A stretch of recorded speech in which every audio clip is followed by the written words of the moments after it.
एक private university और police के बीच थी। समाजवादी पार्टी क्या इसमें अपने लिए राजनीति तलाश रही थी? ब्रजेश जी, समाजवादी पार्टी राजनीतिक दल है तो राजनीति हर जगह करेगी, लेकिन मैं भारतीय जनता पार्टी के प्रवक्ता की बात सुन रहा था। वो अपने आप को एबीवीपी का परिवार मानने से भी मना कर रहे हैं ऑन एयर। ये बड़ी खतरनाक चीज़ दिन में आ रही है। और कह रहे हैं अखिल भारतीय विद्यार्थी परिषद राष्ट्रवाद पे काम करता है। अगर राष्ट्रवाद पे काम करता है तो ऐसे खुले में लाठियां चलवाते हैं। और आपके ही कैबिनेट मंत्री ओपी राजभर उनको गुंडा मवाली बदमाश कह रहे हैं। किसी की हिम्मत नहीं कि उससे पूछ ले। तो ये दोहरा चरित्र कैसे हो सकता है? तो या तो आप राजनीति कर रहे हैं या तो उसको आप परिवार मानते हैं, या फिर आप खाली अपनी राजनीति के लिए उन बच्चों का इस्तेमाल करते हैं।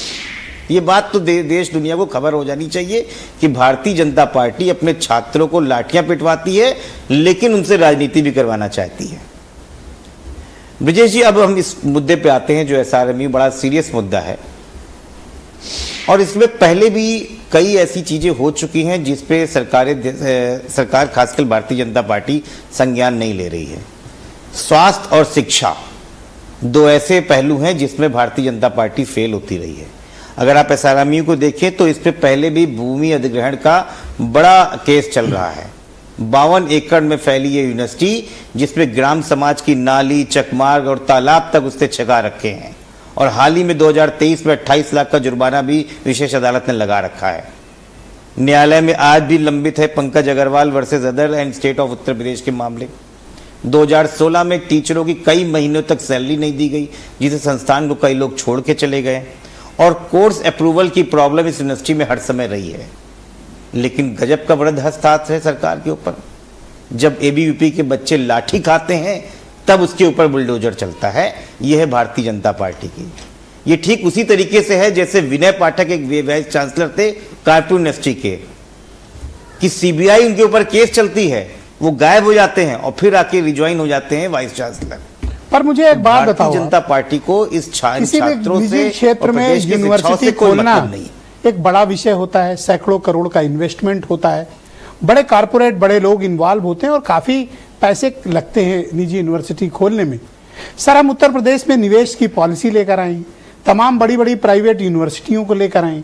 अगर इस तरह के आंदोलन होंगे, प्रशासन पुलिस ऐसे परेशान करेगा, अखिल भारतीय विद्यार्थी परिषद जैसे छात्र संगठन बुलडोजर चलाने की खुलेआम गैर कानूनी वकालत करेंगे, मांग करेंगे, बताइए उत्तर प्रदेश में कोई निवेश क्यों करेगा? कोई निजी यूनिवर्सिटी क्यों खोलेगा?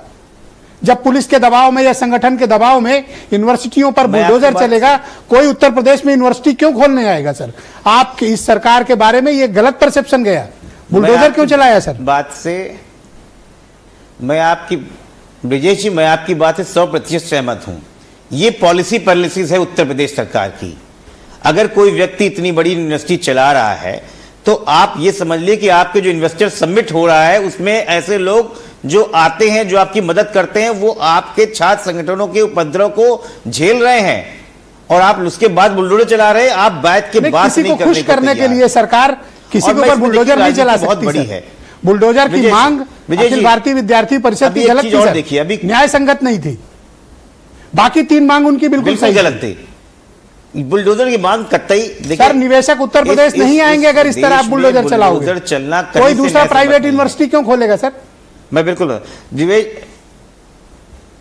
ब्रजेश जी, और इसमें राजनीति भी चलने लगी है जी। आपके शो के शुरू होने से पहले, कुछ मिनट पहले एक चिट्ठी आई है, आप सबने पढ़ी होगी, जो मंडलायुक्त को दी गई है और उसमें साफ साफ कहा गया है। अरे आप भी तो वही कर रहे हो सर। बनाई जाएगी जो आप उत्तर प्रदेश में तलाश रहे हो सर। इस झगड़े में आप अपने स्कोप तलाश रहे थे। मैं इसमें राजनीति नहीं, मैं इसमें, आप चिट्ठी देखिए ब्रजेश जी, और मैं नहीं कह रहा हूं, उत्तर प्रदेश के सीएमओ ऑफिस से चिट्ठी आती है, उसमें लिखते हैं विश्वविद्यालय अनुदान आयोग और अन्य संबंधित संवैधानिक संस्थाएं जैसे AICTE नाम लिखा गया है, all India council of technical education, DEC dental education council, Indian nursing council, medical council of India, pharmacy council of India. कौन मिनिस्टर हैं इनके?